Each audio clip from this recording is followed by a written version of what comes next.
My name is Edward Lawson, but everyone used to call me Eddie. I'm 75 years old. I went to prison when Jimmy Carter was president, and the phone was attached to the wall. I just got out, and I don't understand how to buy a gallon of milk. You hear that? The world hums now. It's a quiet sound, but it's louder than any cell block I was ever in. Let me tell you what happened. To understand this confusion I'm living in, you have to go back to where my old life ended. It was Old North Dayton, 1978. I was 28 then. I was an appliance repair assistant, fixing refrigerators and washing machines. I lived in the same neighborhood I was raised in. I had 2 little kids. I had a marriage that was crumbling, honestly. And I had a temper. A real live wire of a temper. My whole world was a few square miles of streets I knew by heart. I thought I understood all the rules, but you see, all that familiarity, it was a trap. It made me feel like I was in control of something, when really, I was just a spark, waiting for the right kind of fuel. It was a Friday night in October. I'd had a vicious fight with my wife, the kind where you say things that can't ever be unsaid. I drove to the High Note, this bar on Troy Street. I didn't even want to drink much. I just needed to be somewhere that wasn't home. I was sitting on all that anger, just vibrating with it. I was a pressure cooker, and the valve was busted. I went outside to the parking lot to get some air, to try and cool down. But I'd brought the whole storm out with me. I was leaning against my car, just staring at the cracked asphalt under the yellow light. And then he bumped into me, hard. His name was Mike. I never knew his last name.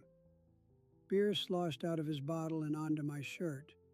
It was cold, and he laughed. It was a drunk, careless sound. "Watch it," I said. The words came out flat and hard. He said something back. I don't even remember the words. They didn't matter. It was the tone. That was the match. In seconds, we were chest to chest in that yellow pool of light. The switch in my head flipped. I felt it click. There was no going back from that click. We were shouting. I could feel spittle on my face. I could smell the beer and cigarettes on him. Someone yelled from the bar door, "Break it up, you idiots." He shoved me then. It wasn't even a hard shove, but it was the trigger. My hand came up. I was still holding my car keys. I'd forgotten I was even holding them. It wasn't a punch. It was a wild, desperate arc. I felt the contact, and it was all wrong. It wasn't the thud of a fist. It was a tearing sensation. And then there was this sound, a wet, choked gasp, and it wasn't mine. All the yelling just stopped. The whole world stopped. He didn't fall dramatic. He just folded, like a sack. The parking lot light caught it, this dark stain blooming on his jacket. It just kept getting bigger. I looked at my hand. The keys were still there. They were wet. I looked at him on the ground, and in that ringing silence, I knew. My life was over, right there. The trial, the life sentence they gave me later, that was just paperwork. My real sentence began on that asphalt. They took me to a cell, and for the next 47 years, the world moved on without me. My wife divorced me. My kids grew up. I have 2 children. They were toddlers. They became strangers in the few photos I got. My older sister, she wrote to me. For 10 years she wrote, faithful as sunrise. Then the letters just stopped. The door to my old life sealed shut. You could hear the lock turn. Inside, time was different. It was measured in meals and counts. The outside world became a story on a TV in the day room. I watched from inside. Phones lost their cords. Computers shrank down to nothing. The Soviet Union fell, and I barely understood what it meant. My Dayton, the neighborhoods I knew, they changed on the news. I was a fossil, preserved in the amber of 1978, while everything else evolved around me. Then, improbably, they said I could go. Parole. At 75. They gave me a bus ticket back to Dayton, to a halfway house. Freedom didn't feel like freedom. It felt like being thrown overboard into deep, dark water. And that's where this confusion comes in. The supermarket. It's so bright and quiet it actually hurts my eyes. The milk is in a dozen different kinds. People stare at little glass rectangles, talking to no one. I tried to call my sister from a payphone a few weeks ago. They're almost all gone now. The number I remembered from 1978 is disconnected. My apartment has a silence that screams. The prison had a schedule. This is all formless. There's no bell telling you what to do next. And you know what? That's why I'm talking to you now. This new world, this quiet humming cage, it forced me to finally look back at the old one, to look at the single moment that built both of my prisons. I understand something now, too late. Anger is a debt. You think you're spending it on someone else, but you're taking out a loan on your own life, with the highest interest there is. I paid with 47 years. I'm still paying, trying to decipher a touchscreen with fingers that remember rotary dials. I owed a man his life, and I've been paying mine ever since. You see, inside, you have nothing but time to think. And you think about the stupidest things. I thought about my car keys. A 1974 Chevy Nova, maroon. The key ring was from my job at the appliance shop. It said, "Dayton Appliance, we fix it right." On that key ring was my house key, my car key, and a little metal bottle opener. That's what did it, not the key. The thick folded metal of the bottle opener. That's what tore through his jacket. That's what made that sound. For 47 years, I'd close my eyes and see that key ring, swinging from my finger in the booking room. They put it in a bag. My whole life, in a little plastic bag. And I thought about my sister Carol, my older sister. She was a good one. Married a nice guy, had kids, lived over in Kettering. For 10 years, she wrote me every month. The letters were like little lifelines. She'd tell me about her garden, about her kids' school plays, about our parents passing. She never talked about my crime, never asked about it. She just talked about normal things. And then, in 1988, the letters stopped. Just like that. One month there was a letter, the next, nothing. I wrote her back, asking if she was okay. No answer. I understood. I didn't blame her. You can only drag a ghost behind you for so long before your arms get tired. Her silence was the loudest sound I ever heard in there. It was the sound of me being truly gone. My kids, I had two, a boy and a girl. They were just babies. When I went in, my boy was 3, my girl was 1.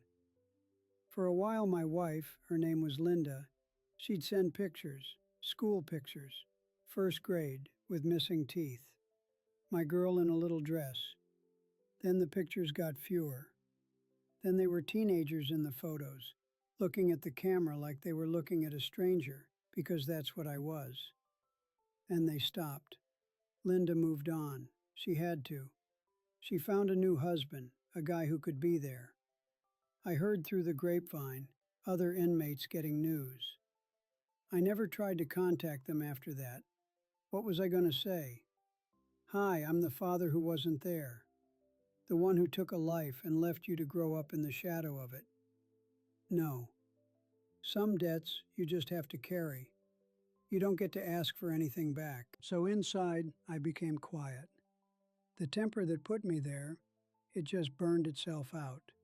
There was no fuel left. I worked in the library. I liked the quiet. I'd read newspapers, old magazines, trying to piece together the world outside. I saw the first pictures of these things called cell phones. They were as big as a brick. I thought, who'd want to carry that around? I watched the Twin Towers fall on a tiny TV in the day room, and all the men were shouting, and I just sat there, completely disconnected. It was like watching a movie about a planet I used to live on.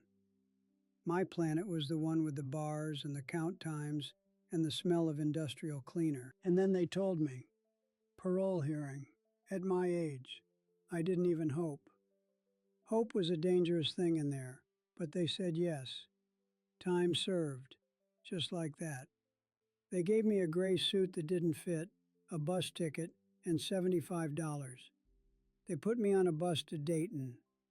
I stared out the window the whole way. The highways were different. The cars were all smooth like eggs. No one smoked on the bus. Everyone was looking at those little glass rectangles, tapping them with their thumbs. I felt like I'd been asleep and woken up on a different ship. They put me in a halfway house for a few months, a room with a bed and a window. The window scared me. I could just open it. I didn't for the first week. Then they helped me get this little apartment. My social worker, a nice young woman, set me up with a cheap cell phone.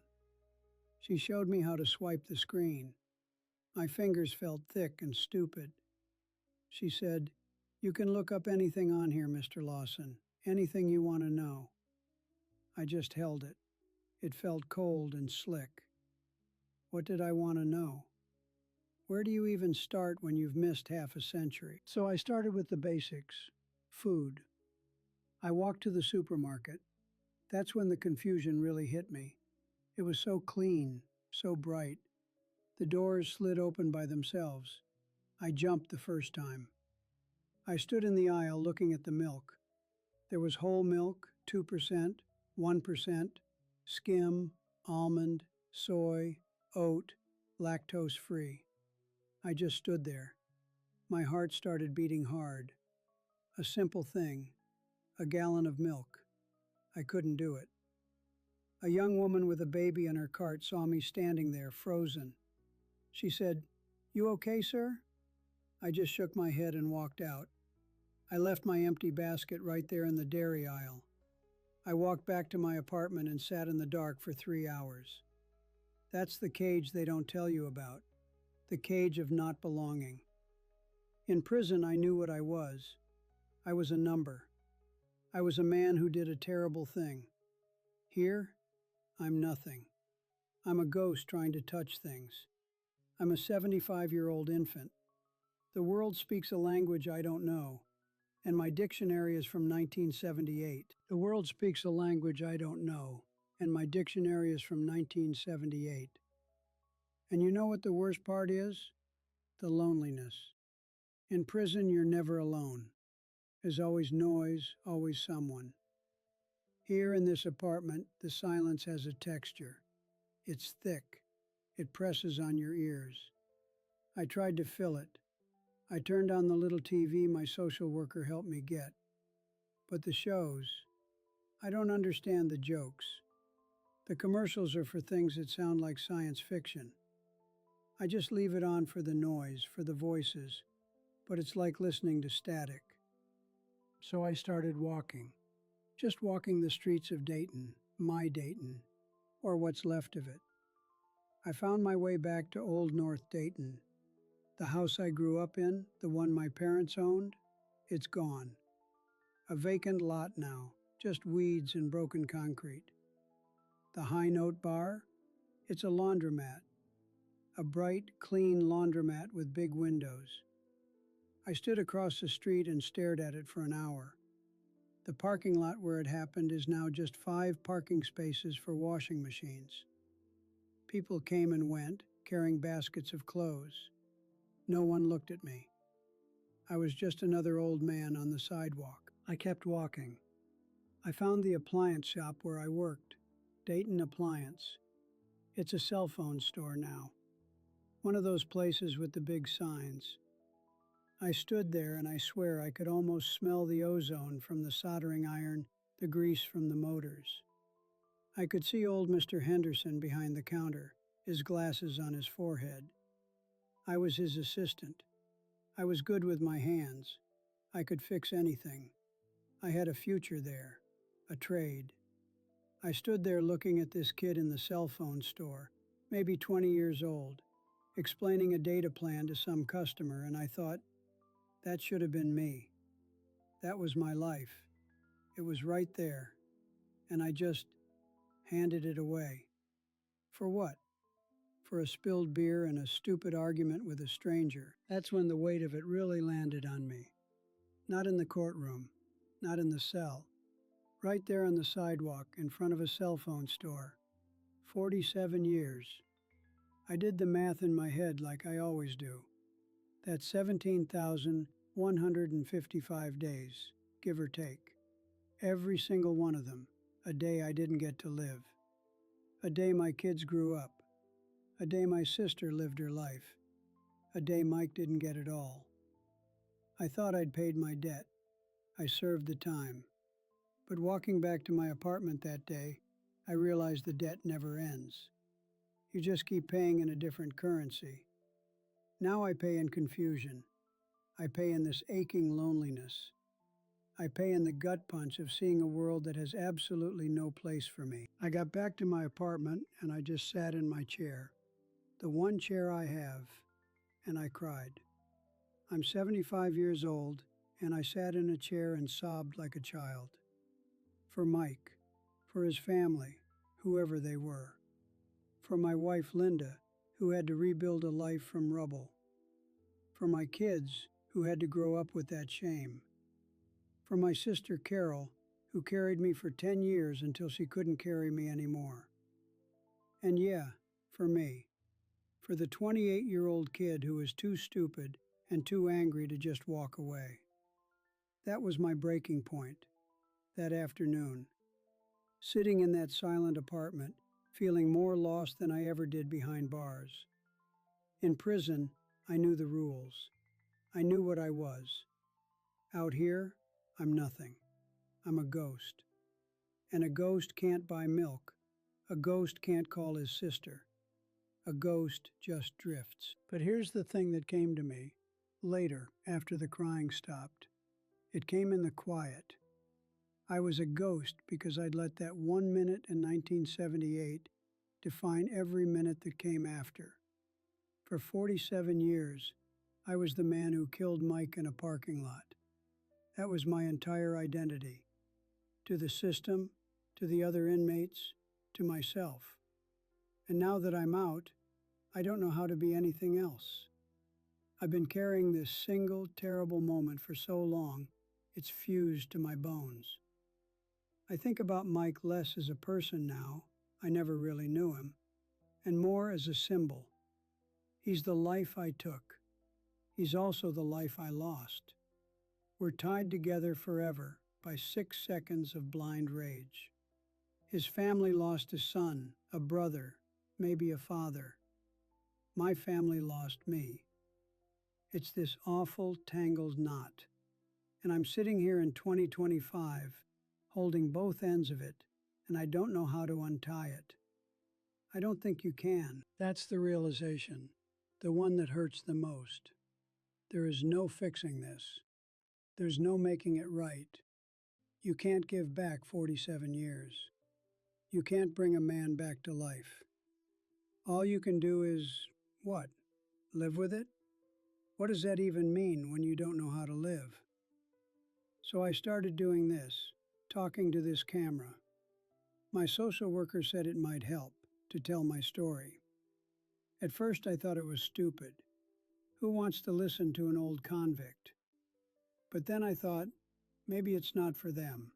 Maybe it's for me. Maybe if I say it all out loud to the empty air of this apartment, it'll become real. This new life, this confusion, it'll have a shape. And maybe, just maybe, if I can understand what happened back then, I can start to understand what's happening to me now. Because the anger is gone. It burned out decades ago. What's left is just this sad, tired understanding. And maybe that's where you have to start. Maybe that's where you have to start. With the understanding that you can't go back. You can only go forward, even if you don't know where forward is. So here's what I understand now, sitting in this quiet apartment, looking at a world that left me behind. Anger is a debt you pay with your life. I thought I was spending my rage on Mike that night, but I was taking out a loan on my own future. The interest was everything. 47 years of sunrises I saw through bars. My kids' first days of school, their graduations, their weddings. All just empty spaces in a photo album I never got to see. My sister Carol's voice, which I haven't heard since 1988. The feel of a steering wheel in my hands. The sound of my own front door closing behind me at the end of a day. I paid for a 6-second impulse with all of it. And Mike, he paid with everything he had. We're tied together in that. 2 lives ended in a parking lot in 1978. His completely. Mine just changed into something else. Something that doesn't fit anywhere now. I was an appliance repairman. I was good with my hands. I could listen to a motor and know what was wrong. Life isn't like that. You can't listen to the silence that follows a terrible mistake and diagnose how to fix it. Some things are just broken. You live with the brokenness. You carry it. And the weight of it teaches you the only lesson that matters. Don't add to the weight. So here is my advice, for what it's worth from a confused old man. If you feel that heat in your chest, that narrowing of your vision until all you see is the other person's face, that metallic taste of pure rage, turn around. Just turn around. Walk to your car. Walk down the street.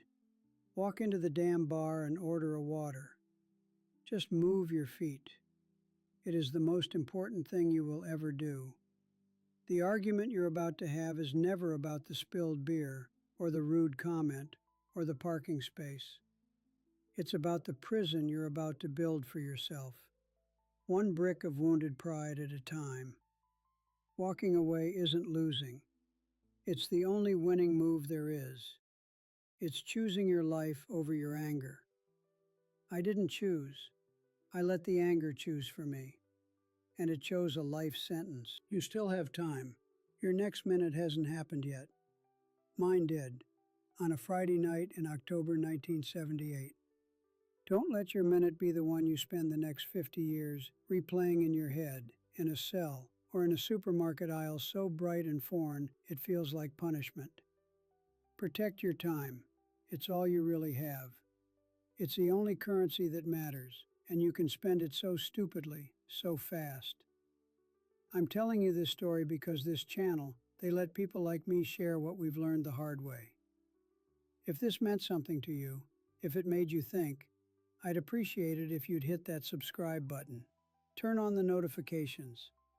Maybe there's more I can figure out and share about this new world, and maybe it'll help someone else who feels lost. Leave me a comment down below. Tell me, have you ever walked away from a fight? Or do you wish you had? Maybe telling it will help you, like telling this is helping me. Hit the like button if this resonated with you. Share this video with someone, a kid, a friend, a coworker, who might need to hear that walking away is strength. You might just save them a lifetime of regret. And if you have your own story, something hard you learned that could help someone else not make your mistakes, there's a link in the description. You can submit it. Maybe your story will be told next. We all have something to teach, even if, especially if, we learned it through pain. A book that helped me start to make sense of things, of getting old in a world you don't recognize, is called The Gift of Years by Joan Chittister. It's in the description. It didn't give me answers, but it made me feel less alone in the questions. My name is Edward Lawson. I'm 75. I'm confused by touchscreens and self-checkout lanes and the quiet. But I am clear on this. A moment can be a life sentence. Choose your moments carefully. Choose peace. Choose to walk away. Choose your life.